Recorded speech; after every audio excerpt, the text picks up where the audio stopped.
Right, video number 10, a couple of asides. This is a very brief video to fill in a couple of gaps that I thought I should mention.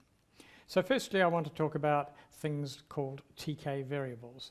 So if we look at the way in which we wrote the entry, the demo of an entry widget, which was the one that did this, the hello worldy thing, type Richard, submit, and so on, says hi Richard. The way it worked was that we read the text out of the entry widget using a get method, and we set it into the label by explicitly setting its text attribute. That's not how things are normally done in TK. It's an approach we adopted to simplify the teaching in this very brief one-week course. So the way it's normally done in TK is using intermediate variables called string vars, int vars, boolean vars, float vars, which are classes within TK. So just to illustrate that, I'll show you the same program written using the conventional string var approach. So with the conventional approach, we set up the variable strings that we might be dealing with, the name and the message we wish to issue.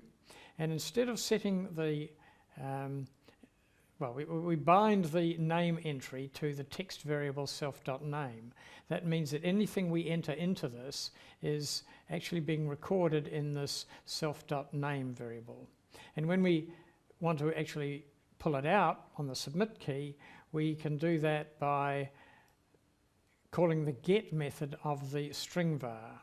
And when we want to plug it into the message label, we use the same pattern. We've set a text variable on the message label, and we set that text in the text variable.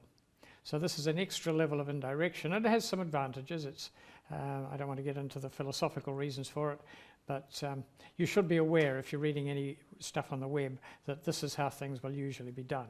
And in fact, some widgets you have to do it. The check button is one, which actually I'll be using in a demo in the next video. So apart from that, you're not expected to know how to use these. We won't be using them in the tests, which is probably what worries you most, or the lab.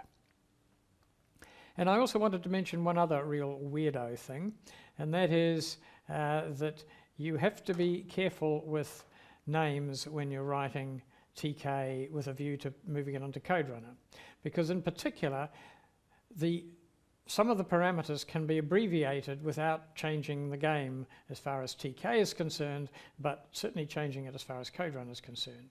So I get students who mistype the word, they maybe abbreviate it like that. Now if I run that program there, it still behaves exactly the same. Hello ASDF, because text var is a sufficient unambiguous prefix for the actual variable name. So back in 1990 odd, people thought that was a good idea. We don't think so anymore, happily, and certainly, and there's the main message, don't try doing this in CodeRunner. So I do get people complaining, hey, my code doesn't work, and I'm kind of surprised it worked on TK because it uses the wrong names like that, or if I use the example that we had before, this one works with column spar equals 3 instead of column span equals 3. It still goes just fine. So don't do it in CodeRunner, please. Thank you for watching. Bye.